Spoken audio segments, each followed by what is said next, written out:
Jerry, you did it again. George? Jerry is absolutely unbelievable.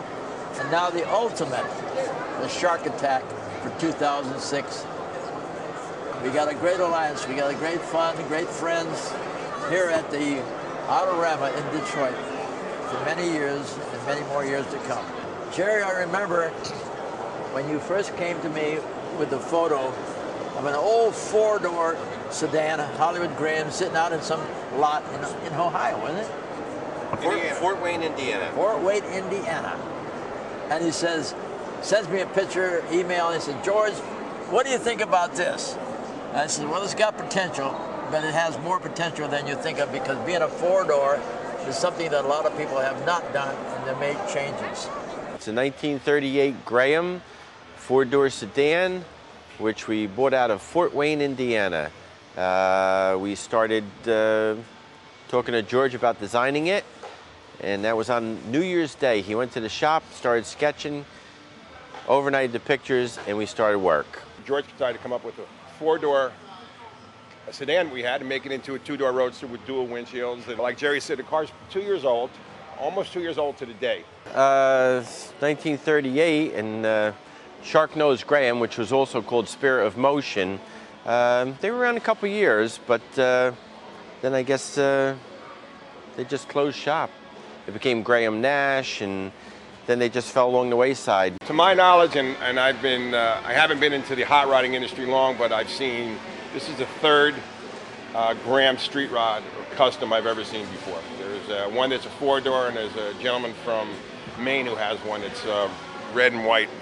So out we come, Big Al and everything, and we're having lunch, and we got the napkin out, and we're sketching with napkins and cutting out little paper dolls and coming up with different ideas immediately right from there.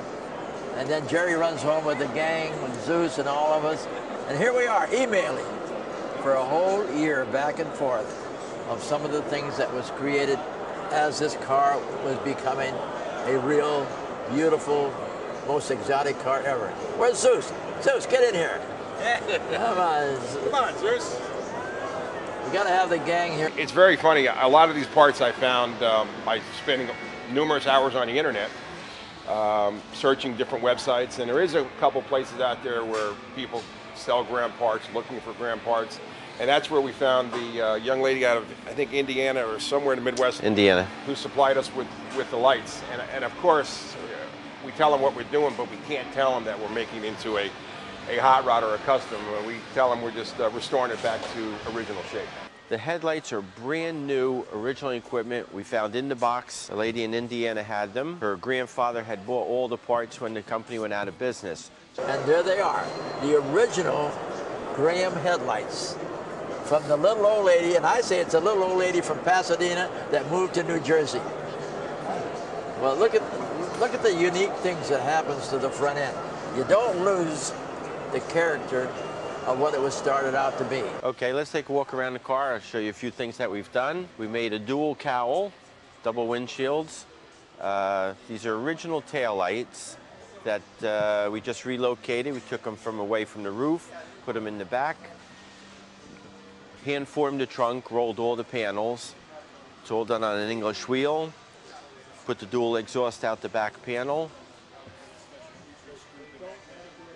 We hand formed all the skirts. It's got air ride suspension. Suicided the doors. Chopped, channeled, sectioned.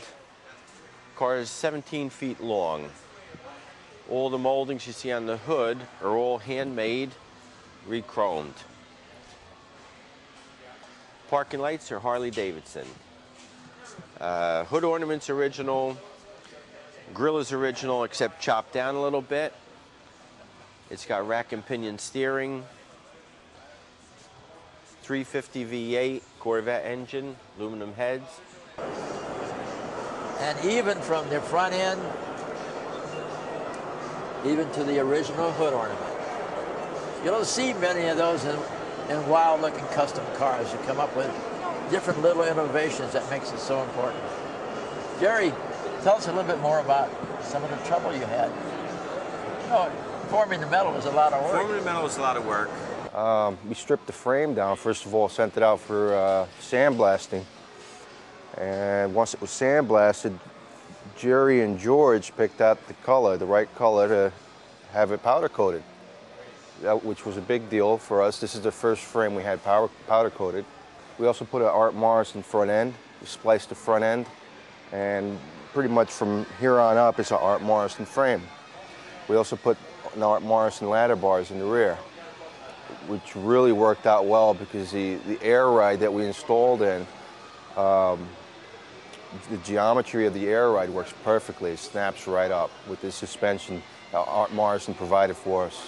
We did a lot of wiring, which was provided by painless wiring, but this is a different kit. This is a rear mount, which is totally different. It's a lot more wires to deal with, but painless wiring really helped out. You know, it's very clear cut. You know, without them, I'd still be working on it right now. Every wire is individually marked. You can do a good job with it, trust me. Whenever we had a spot empty in the shop, we'd start working on this. It's not easy when you're trying to run a business and you're trying to make a custom car. You know, mainly because your regular customers don't understand what you're doing. You know, they want their cars done. They don't, you know, they don't truly understand the hobby that we're doing. No, but it's a whole lot of fun to work with cars like these. It's just, you know, with the right budget, things get done a lot faster. We've got a great team. Yeah. So nothing is that hard. You put your mind to it. Just put a good effort into it, and it works. That's it. And we don't call it a team. We call it a family, because that's what makes it happen. Because when everybody works together, they're like family.